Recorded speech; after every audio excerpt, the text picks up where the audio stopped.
ya adui njiani. Kwa hiyo walimtafuta Mungu kwa ajili ya hayo. Yepi? Kwa ajili yao wenyewe, kwa ajili ya watoto wao, kwa ajili ya mali zao zote. Bwana Yesu asifiwe sana. Okay. Walikuwa wanaomba wakiutafuta mkono wa Bwana. Ndipo wakaamuru kufunga hapo penye mto wa Ahava ili tupate kujinyenyekeza mbele za Mungu na kuutafuta njia iliyonyooka kwa ajili yetu sisi na watoto wetu. Ngoja nikuonyeshe hapa kitu kingine ambacho tunakitafuta dhidi ya lango la mwezi wa pili. Isaya 45. Isaya 45. Isaya 45. Ule mstari wa kwanza. Tunasoma kuanzia mstari wa kwanza. Isaya 45 kuanzia mstari wa kwanza anasema, haya ndiyo Bwana amwambiaye Koreshi masihi wake, ambaye nimemshika mkono wake wa kuume ili kutiisha mataifa mbele yake, nami nitalegeza viuno vya wafalme ili kufungua milango mbele yake, hata malango hayatafungwa. Nitakwenda mbele yako na kupasawazisha mahali palipoparuza. Nitavunja vipande vipande milango ya shaba na kukatakata mapingu ya chuma. Nami nitakupa hazina za gizani na mali zilizofichwa za mahali pasiri, upate kujua ya kuwa mimi ni Bwana nikuitaye kwa jina lako, na Mungu wa Israeli. Kwa ajili ya Yakobo mtumishi wangu na kwa ajili ya Israeli mteule wangu, nimekuita kwa jina lako, nimekupa jina la sifa, ijapokuwa hukunijua. Mimi ni Mungu, mimi ni Bwana, wala hapana mwingine zaidi yangu mimi, hapana Mungu. Nitakufunga mshipi, ijapokuwa hukunijua, ili wapate kujua toka mawio ya jua, toka magharibi, na kwa kuwa hapana mwingine zaidi ya mimi. Mimi ni Bwana, wala hapana mwingine. Mimi niliumba nuru na kuliuruku giza. Mimi nalifanya suruhu na kuhukumu ubaya. Mimi ni Bwana nitendayo hayo yote. Amen. Anazungumza na Koreshi. Hawa waliona aibu kuomba kikosi na wapanda farasi kwa ajili ya adui wa njiani. Lakini hapa anamwambia Koreshi atakwenda mbele yake na kusawazisha mahali palipo paruza. Ina maana huku njiani huwa kuna shida. Njiani kuna changamoto. Kwa nini anamwambia nitakwenda mbele yako nisawazishe mahali palipo paruza? Ina maana kuna jambo haliko sawa njiani. Kuna maadui wa njiani.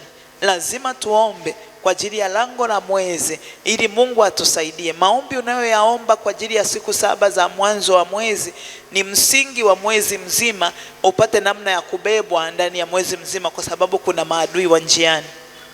Kuna mahali palipo paruza. Sasa mahali palipo paruza, nitawezaje kuvuka hapo palipo paruza? Ndio maana nasema nitakwenda mbele zako na kupasawazisha mahali palipo paruza. Na wanaofunga hao maadui wa njiani hawatumii vitu vyepesi. Njia zao si njia nyepesi. Anasema nitakatakata mapingu ya chuma. Kwa kumbe vya njiani sio vitu vyepesi. Usipoomba sio vitu vilivyofungwa na kamba, kwamba kamba ya mgomba nikivuta dakika 2 imekatika. Hapana, imefungwa na chuma, imefungwa na mapingu ya shaba. Lazima tuombe kwenye lango la mwezi ili Mungu atusaidie dhidi ya adui walioko njiani na mahali palipo paruzwa, katika jina la Yesu. Amen. Haleluya. Kwa ni muhimu sana kuomba kwa ajili ya lango la mwezi ili Mungu atusaidie dhidi ya hao maadui walioko njiani. Amen. Kwenye kile kitabu cha Ufunuo sura ya 3 mstari wa 8, Ufunuo wa Yohana sura ya 3. Kwa nini tunatamani Mungu atembee na sisi katika lango la mwezi? Kwa nini tunataka Mungu atufungulie milango sisi tunaoenda kuomba kwa ajili yetu? Na wewe unaenda kuomba kwa ajili yako ili iwe nini? Yaani wewe unajiombea kitu gani? Anasema tulimnyenyekeza mbele za Mungu kwa ajili yetu sisi wenyewe. Wewe unaomba nini? Yaani wewe ni nini unachokiomba? Ni kitu gani ambacho wewe unaomba? Ninatafuta uso wa Mungu kwa ajili ya watoto. Unaomba nini kwa ajili ya watoto wako? na mnyenyekeza mbele za Bwana kwa ajili ya mali zetu. Unaomba nini kwa ajili ya mali zako? Haleluya. Na ndio maana anamwambia nitakwenda mbele yako na kupasawazisha mahali palipo paruza. Anamwambia Koreshi nitakufungulia milango ambaye hapana atakaye funga. Sasa Koreshi ni wewe. Kwa mimi ninapokwenda mbele za Mungu kuomba, ninaomba ili Mungu anifungulie milango ipi? Bwana Yesu asifiwe. Bwana Yesu asifiwe sana. Haleluya. Kitabu cha Ufunuo wa Yohana tumefika sura ya 3 mstari wa 8. Ufunuo wa Yohana sura ya 3. Ufunuo wa Yohana 3:8 anasema, nayajua matendo yako, tazama nitakupa mlango uliofunguliwa mbele yako, ambao hapana awezaye kuufunga, kwa kuwa unazo nguvu kidogo, nawe umelitunza neno langu, wala ukulikana jina langu. Haleluya. Anasema hivi, nayajua matendo yako, tazama nimekupa mlango uliofunguliwa mbele yako, ambapo hapana awezaye kuufunga, kwa kuwa unazo nguvu kidogo, nawe umelitunza neno langu, wala ukulikana jina langu. Nimesema wewe unapokwenda kuomba unajiombea nini? Kumbuka kwenye Ezra anaomba, unajinyenyekeza mbele za Bwana ili dhidi ya adui wa njiani. Mungu awasaidie dhidi ya adui njiani. Sasa huyu adui njiani anawinda vitu gani? Huyu adui njiani anatafuta nini? Huyu adui wa njiani huyu ni nini anachokitaka? Lakini kwenye Ufunuo anasema anatupa mlango ulio wazi, kwa sababu sisi tuna nguvu kidogo. Hautaweza kushinda dhidi ya adui walioko njiani kama hujaomba. Hautaweza kushinda dhidi ya mipango ya ibilisi iliyoko kwenye njia zako kama hujafunga na kuomba. Bwana Yesu asifiwe. Haleluya. Haleluya, haleluya. Ndio maana kwenye kitabu cha Isaya 60:11 anasema, na malango yako yatakuwa wazi daima. Sasa haya malango ambayo yako yanatakiwa kuwa wazi daima, hayatakuwa wazi tu kwa sababu Biblia imeandika. Hayawezi kuwa wazi kwa sababu Biblia imeandika. Lazima ufunge na uombe ndipo malango yafunguke. Kwa sababu kuna adui tayari yuko wapi? Njiani. Kwenye kitabu cha Kumbukumbu la Torati ile sura ya 9, hebu tusome hapo. Tusome hapo tu. Kumbukumbu la Torati sura ya 9.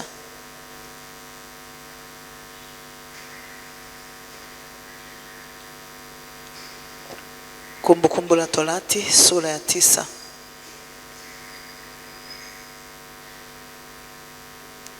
Tuone kwa nini tunatakiwa tunaomba ili iwe nini? Tunaomba kwenye lango la mwezi ili iwe kitu gani sasa? Kwenye kitabu cha Kumbukumbu la Torati ile sura ya 9 nasema, nasoma kuanzia mstari wa 1 mpaka mstari wa 3. Anasema, sikiliza Israeli, hivi leo unataka kuvuka Yordani uingie na kumiliki mataifa yaliyo makubwa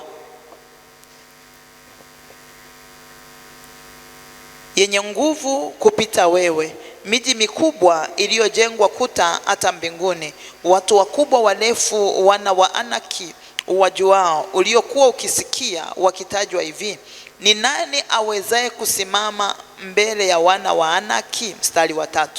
Basi jua siku hii ya leo kuwa Bwana Mungu wako ndiye akutanguliaye kuvuka mbele yako kama moto uteketezao. Atawaangamiza, tena atawaangusha mbele yako. Ndivyo utakavyowafukuza na kuwapoteza upesi, kama alivyokuambia Bwana. Amen. Anamwambia Koreshi atakwenda mbele yake na kumsawazishia mahali palipo paruza. Ile kwamba neno limesema haya mambo yaliyo kwenye Biblia hayatatoka tu kwenye Biblia automatically yaje yatokee kwangu moja kwa moja. Ni lazima mimi nichukue hatua. Huu mstari huwa naupenda sana, mstari wa 3.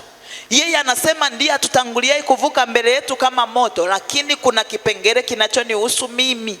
ili hayo ambayo yeye ametangulia kufanya na mimi kuna jukumu. Amen. Anajua kwamba ninazo mimi nguvu kidogo, lakini ananipa mlango ambao uko nini? Uko wazi mbele yangu, ambaye hapana atakayeufunga. Si kwamba hautafungwa kwa sababu neno limesema, ni lazima na mimi nionyeshe jitihada. Bwana Yesu asifiwe sana. Ndio hapa kuna vipengele vya Mungu nini anafanya kwenye Kumbukumbu la Torati sura ya 9 mstari wa 3. Tusome wote tuone hapo. Anasema hivi: basi jua siku hii ya leo kuwa Bwana Mungu wako ndiye akutanguliaye kuvuka, kama alivyomwambia Koreshi ataenda mbele yake na kumsawazishia. Lakini anasema akutanguliaye kuvuka mbele yako kama moto uteketezao, atawaangamiza tena atawaangusha mbele yako. Atawaangamiza na kuwaangusha. Sasa yeye akisha waangusha na kuwaangamiza, mimi nafanya nini? Angalia ninachotakiwa mimi kufanya.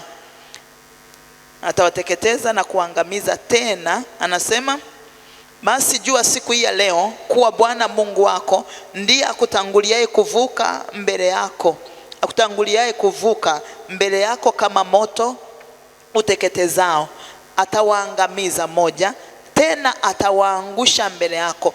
Ndivyo utakavyowafukuza. Kazi ya kufukuza ni ya kwangu. Yeye ametangulia mbele yangu kama moto. Ndio maana nimesema, anaposema tunajinyenyekeza kumtafuta Mungu kwa ajili yetu sisi wenyewe, kwa ajili ya watoto wetu, kwa ajili ya mali zetu. Ninachotamani mimi Mungu afanye kwa ajili ya mali zangu sicho ambacho mlamba anataka. Kwa ninafukuza wapi? Ndio hapo ambapo mimi natakiwa kupashikilia.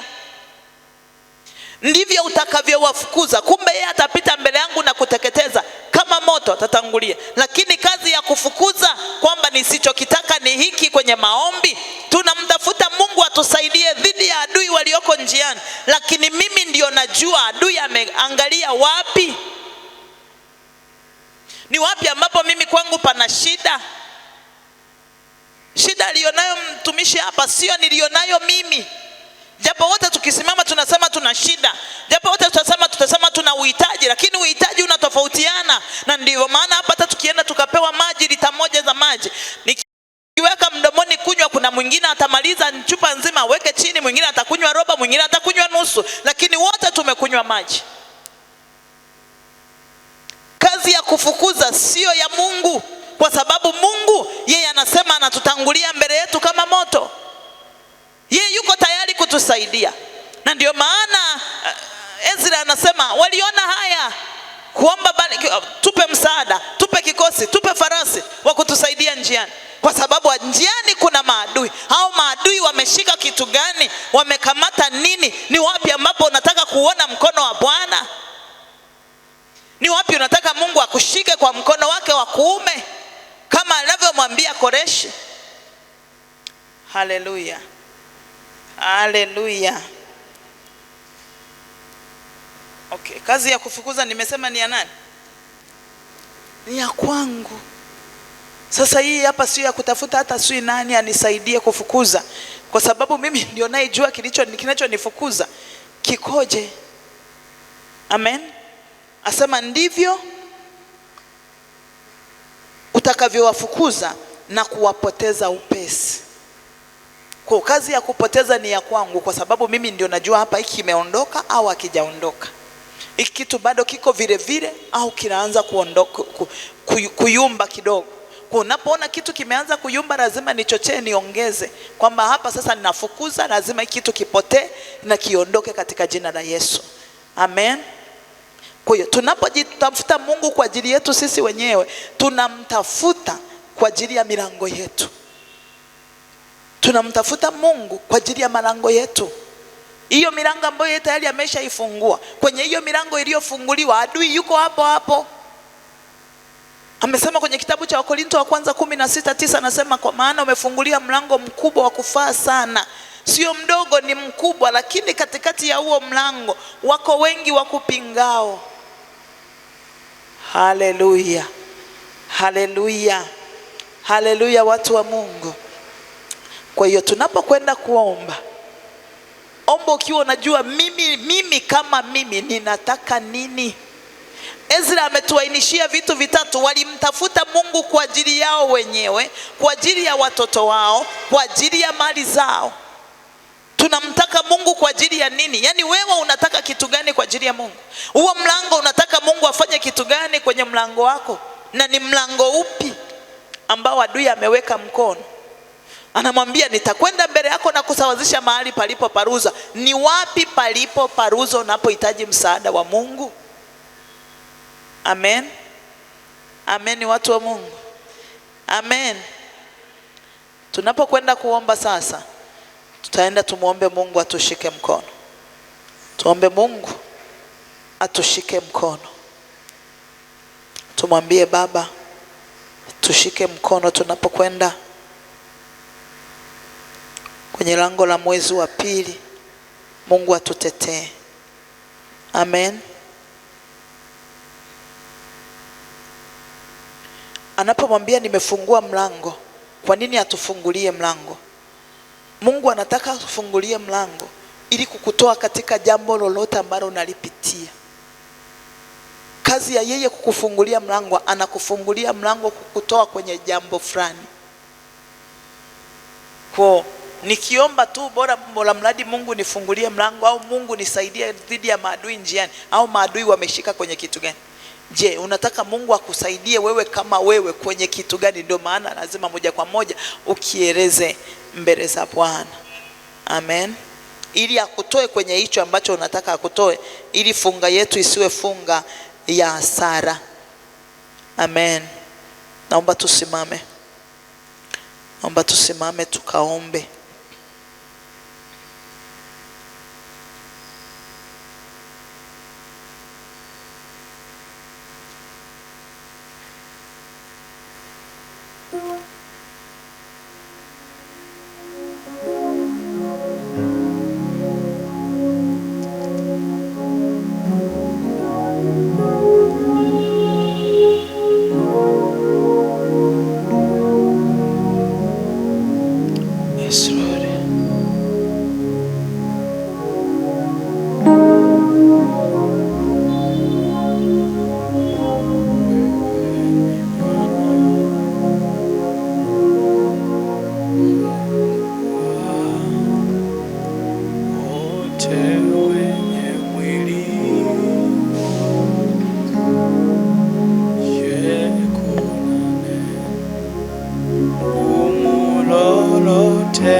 Sema Baba, katika jina la Yesu na kwa damu ya Yesu, na kuja mbele zako kwa moyo wa shukrani.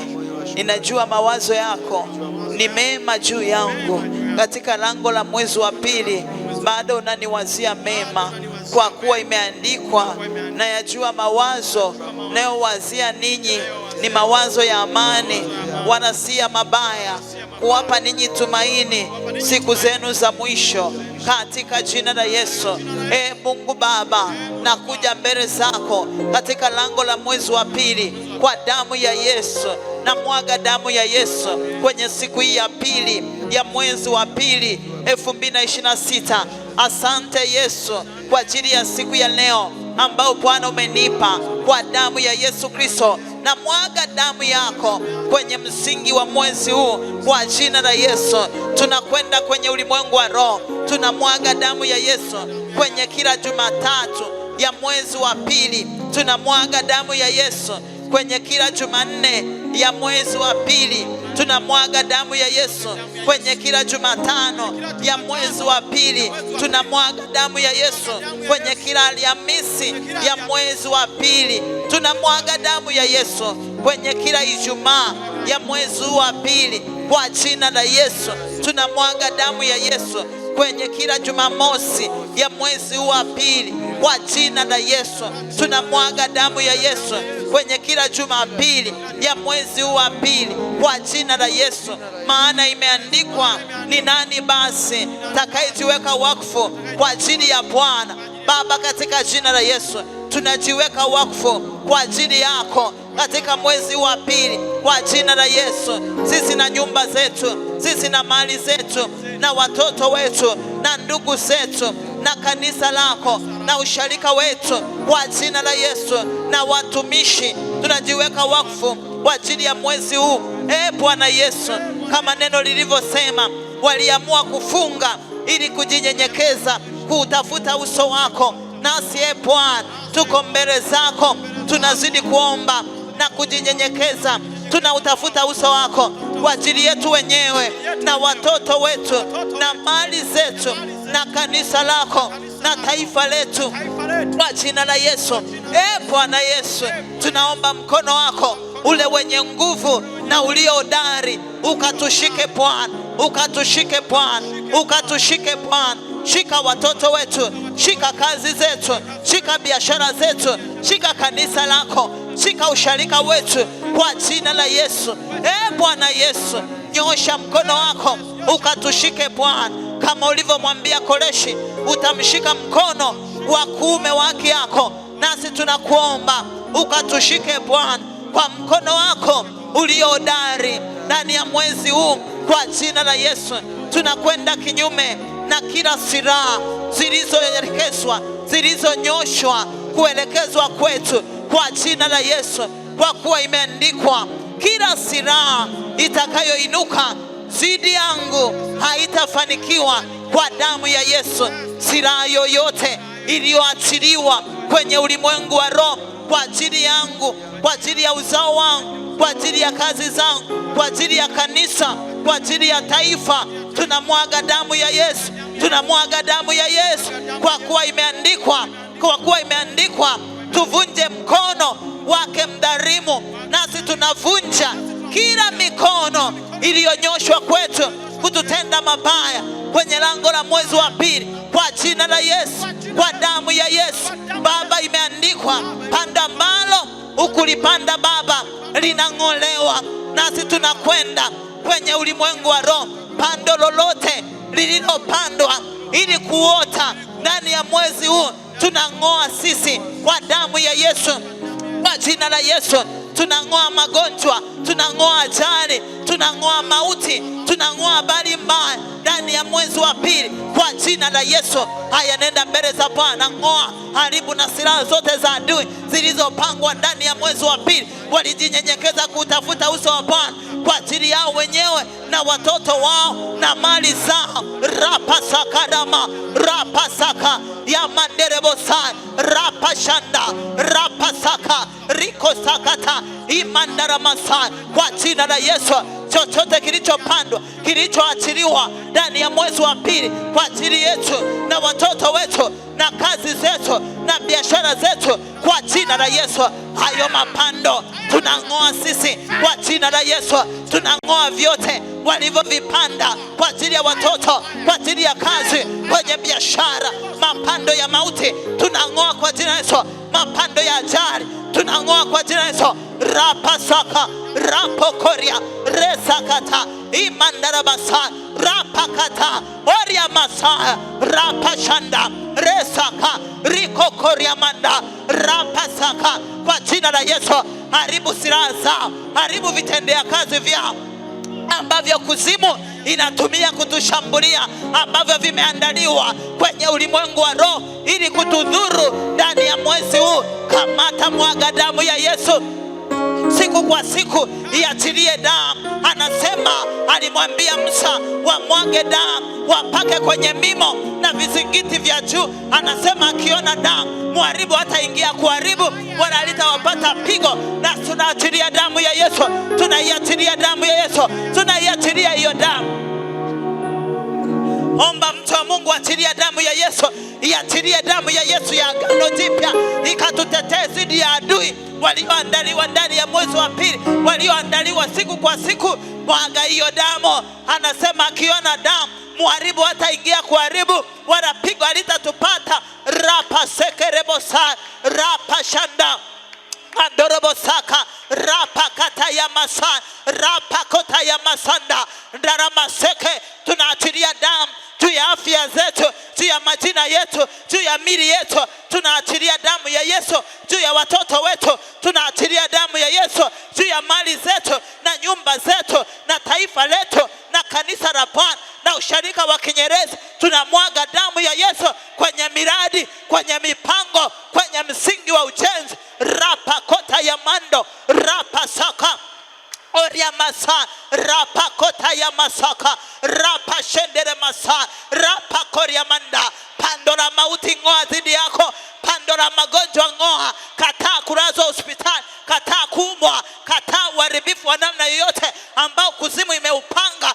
ambao kuzimu imeuachilia kwa ajili ya mwezi wa pili. Yeye ndiye atutanguliaye kuvuka kama moto. Hata Bwana ateketeze mauti iliyopangwa ndani ya mwezi wa pili. Hata Bwana ateketeze magonjwa yaliyopangwa kupenya ndani ya mwezi wa pili. Rapa sekere masaka rapa shanda rapa koria masa resa kata handorobosaya rapa koria masaka. Magonjwa yana uhalali kwetu. Ropo koria masa rapa kata ya maseke resa kata ya ma indara masaka rapa koria masa rapa koria manda resa kata ya ma rapa koria manda. Kila silaha iliyoandaliwa ndani ya huu mwezi, tunavunja hizo silaha, tunavunja hizo silaha, tunavunja hizo silaha. Silaha ya magonjwa vunja, silaha ya mateso vunja, silaha yoyote iliyopangwa kwa ajili yako, kwa ajili ya watoto wako, kwa ajili ya ndoa yako, kwa ajili ya biashara zako. Anasema tuliona haya kuomba kikosi na waskari wa kutulinda dhidi ya adui njiani.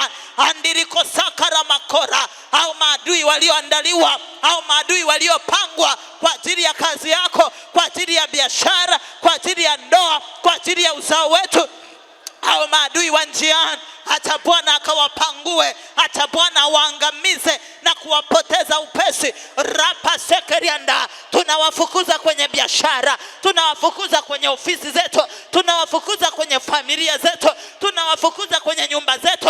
Pangua mtu wa Mungu, pangua, pangua chochote kilichopangwa, kilichokusudiwa, kilichoratibishwa kwenye ulimwengu wa roho. Rabo sekere masaka resa kata ya manda rapa koria masaka rapa koria manda resa kata ya maseke rikokora masaya andorobosaka rapa koria masa rapa koria manda resa kata yama resa karamakora resa kata rapa koria manda ramasa. masia kandara masikiri masaka kandara makori ya masai. Katika jina la Yesu tunaomba msaada wa Bwana. Na ndani Masaya wanawake wakamwendea Elisha wakamwambia tunaomba utusaidie. Akawaambia Bwana asipowasaidia mimi nitawasaidiaje? Omba msaada wa Bwana, omba msaada wa Bwana, omba msaada wa Bwana. Ezra waliomba, walikosa, waliona haya kwenda kwa mfalme kuomba kikosi, kuomba wapanda farasi kwa ajili ya adui njiani. Nani wa kutusaidia zidi ya adui walioandaliwa njiani? Hata mkono wa Bwana, hata mkono wa Bwana. Haya ndiyo Bwana amwambia Koreshi masihi wake aliyemshika kwa mkono wake wa kuume. Haya ndiyo Bwana anakuambia wewe ya kwamba atakushika mkono. Anasema nitakusaidia, usiogope. Mwambie Baba nisaidie kwa habari ya biashara yangu. Mwambie Baba mwezi wa pili mimi sio wa kulazwa. Hakuna karatasi yoyote ya hospitali itakayoandika jina langu. Sitalazwa kwenye kitanda chochote cha hospitali. Rapa kata ya maseke andorobosai. Kwa habari ya watoto wetu, kwa habari ya ndoa zetu, kwa habari ya kazi zetu, mlingane Bwana, mlingane Bwana, mlingane Bwana kwa ajili ya maadui wako, maadui njiani. Resa kata ya maseke rapa koria manda. Anasema panapo majira yale yale Herode mfalme alinyosha mikono kuwatenda mabaya baadhi ya watu wa kanisa. Hiyo mikono iliyonyoshwa kwako, iliyoelekezwa kwenye kanisa, iliyoelekezwa kwenye biashara, iliyoelekezwa kwenye ndoa, hayavunja hiyo mikono iliyonyoshwa kwako, iliyonyoshwa kwako, iliyobeba mabaya, iliyobeba ajali, iliyobeba mauti, iliyobeba hasara, iliyobeba uharibifu. Hiyo mikono ikavunjwa kwa jina la Yesu. Hiyo mikono inavunjwa, hiyo mikono iharibiwe, iliyobeba mauti, iliyobeba ajali, iliyobeba uharibifu katika jina la Yesu Kristo. Rapo sekere masaka rapa shandara masaka resa kata ya makora rapa koria manda resa kata ya masaka rapa koria masa resa kata rapa shandara masaka resa kata koria masekere mosaya kwa jina la Yesu Kristo. Rapa saka rapa koria manda resa kata emandorobosaya rapa koria manda rapa saka risa kata yama. Bwana anajua unazo nguvu kidogo. Rapa koria manda resa kata yama koria ramasaka. Mwambie Baba nisaidie. Usiponisaidia wewe mwezi wa pili adui atafurahi, adui atashangilia. Baba nimekuja kwako kwa sababu najua wewe ni Mungu mwenye nguvu, wewe ni Mungu tuponyaye,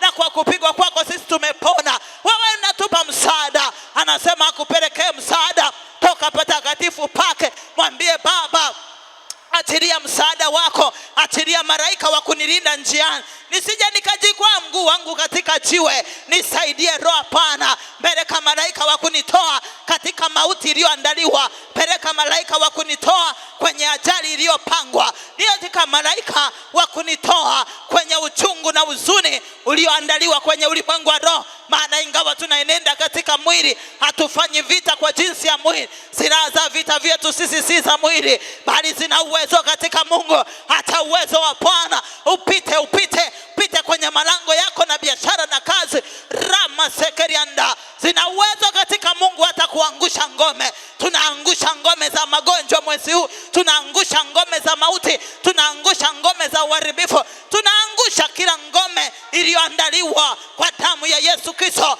Tunaangusha hizo ngome, tunaangusha hizo ngome, tunaangusha hizo ngome. Anasema kila kitu kilichoinuka kijinuacho, chochote kilichoinuka kwenye ulimwengu wa roho, hata Bwana akiangushe mwezi huu, hata Bwana akakiangushe, hata Bwana akaangushe madeni, aangushe magonjwa, aangushe hasara kwenye kazi, aangushe yule araye ramasekere masaya. Mwambie Baba katika jina la Yesu, umeniambia mwenyewe utamkemea yule alaye. Baba kemea kila kinachokula bidii zangu, kemea hiyo mauti kwenye uchumi wangu, kemea kinachokula, kemea ramasekerianda. Umeniambia kwa kila kazi mna faida. Baba naomba kupata faida mwezi huu, kila nitakachokifanya kikafanikiwe. Wewe unayesema Bwana unanifungulia mbingu zako, ramasekere masaya. Anasema atakufunulia Bwana hazina yake nzuri, nayo ni mbingu, kwa kuinyeshesha mvua ya nchi yako kwa wakati na kwa kubariki kazi ya mikono. Mwambie Baba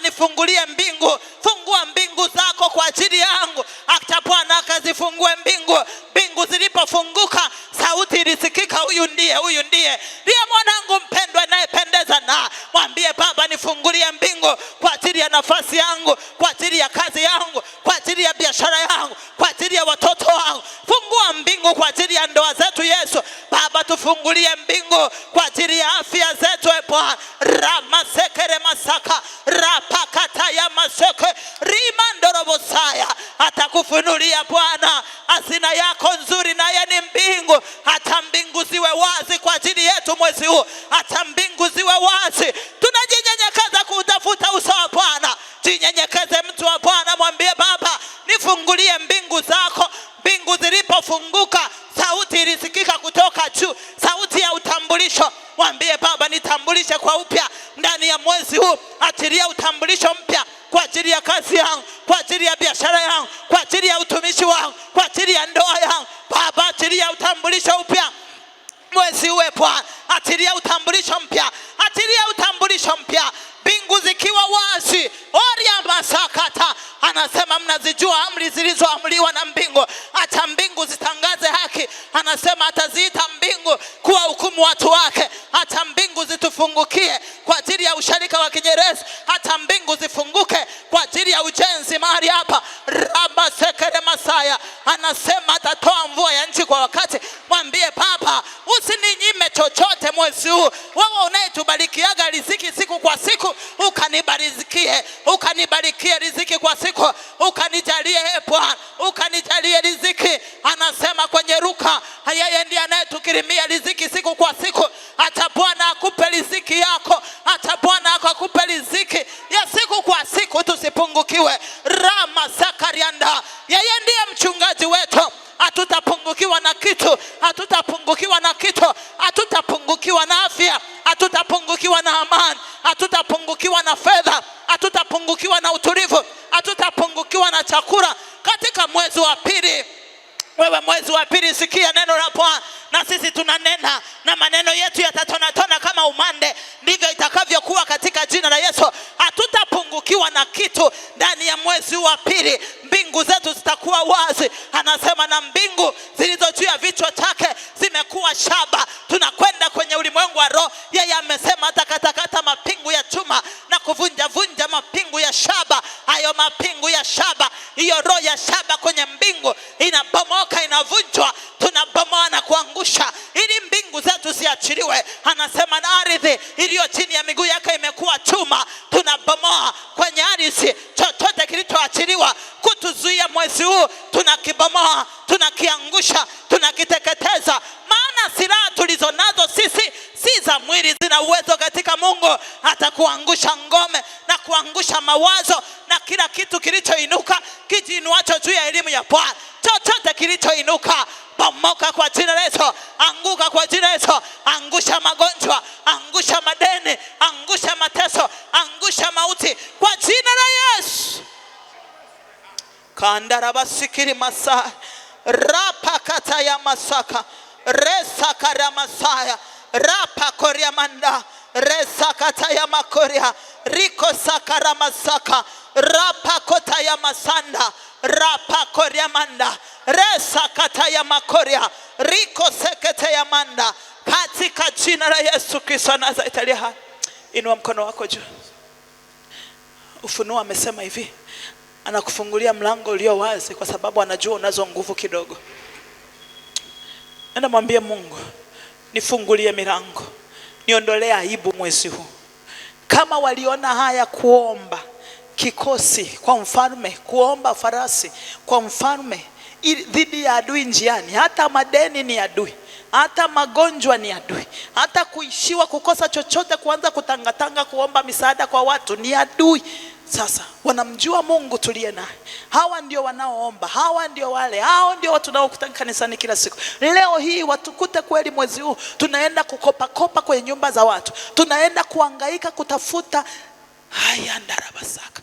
Mwambie Baba, naomba ukanifungulie milango ya fursa mwezi huu na uniondolee aibu, niondolee aibu. Sema Baba, katika jina la Yesu, kwa damu ya Yesu nakuja mbele zako, naomba neema yako ya kunisaidia, ukanifungulie milango ya fursa Bwana, na uniondolee aibu ndani ya mwezi wa pili. Wewe uliye mchungaji wangu, nisipungukiwe na kitu, nisipungukiwe na kitu. Maana imeandikwa, nitaiambia Sheba na Kusi isizuie. Nami kwa jina la Yesu ninaiamrisha magharibi, naiamrisha mashariki, naiamrisha kaskazini, naiamrisha kusini, haitazuia fursa zangu, haitazuia mema yangu, haitazuia baraka zangu kwa jina la Yesu. Wewe ni Mungu unifundishaye ili nipate faida, na wewe ni Baba unipae nguvu za kupata utajiri.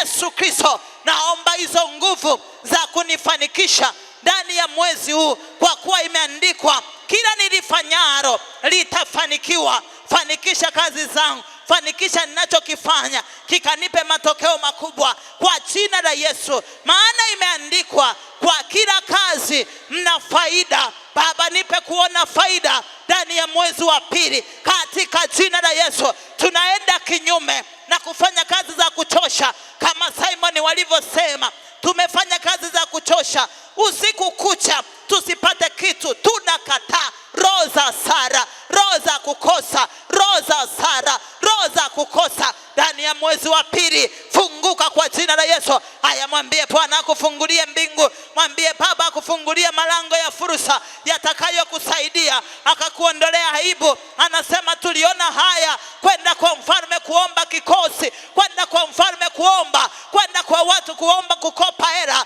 kwenda kwa watu kuomba chakula. Tunaona haya kwa sababu tulishawaambia ukuu wa Bwana, tulishawaambia uwezo wa Bwana, tulishawaeleza jinsi mkono wa Bwana ulivyo mkuu juu ya watu wake.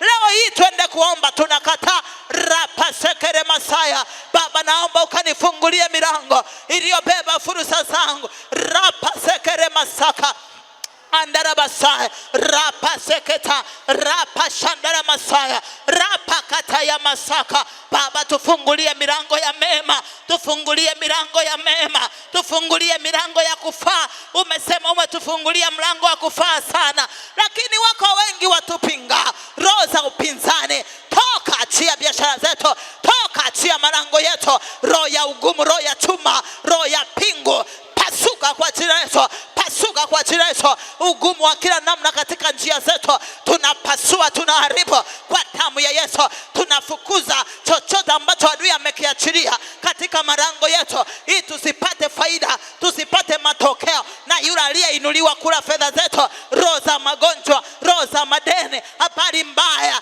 toka achia kwa jina la Yesu. Achia malango yetu, achia kazi zetu, achia biashara zetu, achia ndoa zetu, achia watoto wetu, achia afya zao, achia nyumba zetu, achia waume, achia wake. Baba, tunaomba ukazifungue mbingu zako kwa achilia fursa, achilia fursa, achilia fursa, achilia fursa zakazotutoa kwenye aibu, zakazotutoa kwenye aibu, zakazotutoa mahali pa aibu. Rapa sakara maseke, repa pakatayama, andiriko korea masa, rapa katayama seke, riko korea mandira masa. Kwa jina la Yesu Kristo, mwambie Baba, fungua fursa. Hicho unachokifanya kitaje mbele za Bwana. Mwambie Baba, nakutakasia lango la biashara yangu, nakutakasia Bwana, nakutakasia utumishi wangu Yesu, nakutakasia mradi wangu, nakutakasia kampuni yangu, na isogeza yeye kwenye madhabahu yangu. Baba, nakutakasia malango ya fursa. Baba, fungua fursa Bwana kwenye lango la ofisi yangu, kwenye lango la kampuni yangu. Baba, ramasekerebosa ndani ya mwezi wa pili Bwana, ukatutakabari, ukatukumbuke, ukaturidhie Bwana. Ramasakarabasaya katika jina la Yesu. Sante Roho Mtakatifu. Sante maana umetuondolea aibu. Sante maana umetuondolea aibu Bwana, katika jina la Yesu. Baba, tutenge na mauti, tutenge na magonjwa, tutenge na ajali, tutenge na kila mpango wa adui uliopangwa kwenye ulimwengu wa roho, katika jina la Yesu Kristo wa Nazareti aliye hai. Shika sadaka yako mtu wa Mungu, shika sadaka yako. Kandarabasika imandiri kokorobo sandarabasa, rapa shetere masandara makoria, rika mandorobo sikiri kandarabakoria, kandaraba sikiri masakari andorobokoria. Kisha shika sadaka yako, inua juu mbele za Baba. Msogezee Baba sadaka yako, msogezee Baba sadaka yako. Sema, Baba, katika jina la Yesu nakuja mbele zako kwa damu ya Yesu. Imeandikwa, ingawa tunaenenda katika mwili, hatufanyi vita kwa jinsi ya mwili. Nami nakwenda kwenye ulimwengu wa roho, nasimama na sadaka hii ikiambatanishwa na damu yako, ile sadaka ya agano jipya ya damu ya mwana kondoo aliyechinjwa akamnunulia Mungu watu wa kila kabila na kila lugha na kila jamaa na kila taifa, akawafanya kuwa ufalme na ukuhani kwa Mungu, ili wamiliki juu ya nchi. Baba, kwa njia ya damu hiyo iliyoninunua mimi na kunifanya niwe mmiliki juu ya nchi, Baba, ikiwa kuna sadaka yoyote kwenye madhabahu za giza iliyotolewa kwa jina langu, wakatamka na matamko, wakaachilia na viapo, wakafanya na maagano yaliyobeba mauti na uharibifu kwa ajili ya kuniangamiza mwezi huu, ninatengua sadaka zote zilizo kinyume na shauri lako juu yangu kwa jina la Yesu Kristo. Baba, pokea sadaka yangu na ukanitakabari, na mimi ninaharibu na kuangamiza sadaka zilizo kinyume na shauri lako juu ya maisha yangu. Ninainua sadaka hii ikiambatanishwa na damu ya agano jipya kwa njia ya Kristo Yesu Bwana wetu. Amen. Amen. Amen. Amen. Karibu tumtolee sadaka zetu. Watu wa YouTube, Mungu awabariki. Tutakutana saa 8 usiku na tutaendelea kuwepo hapa siku ya kesho, ila saa 8 usiku tutakuwa live. Amen.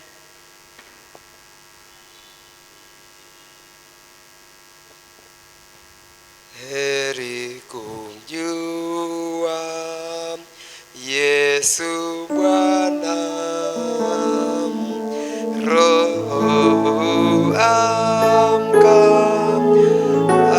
anita, anitambua mali yake,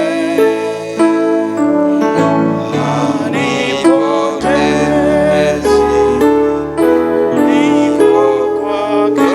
Msimuliwe, msimuliwe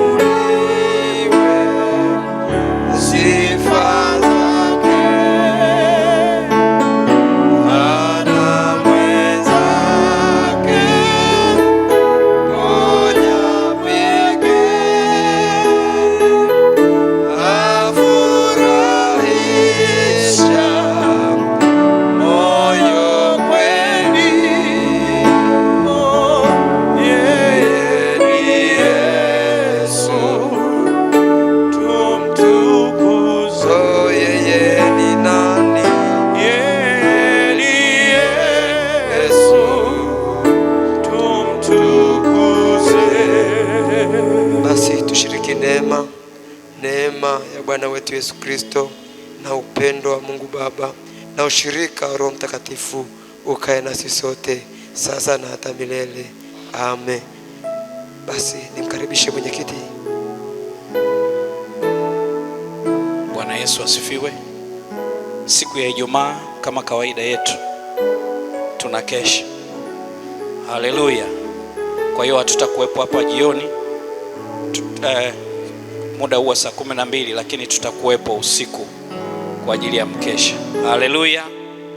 Bwana Yesu asifiwe. Basi mkaribishe na mwingine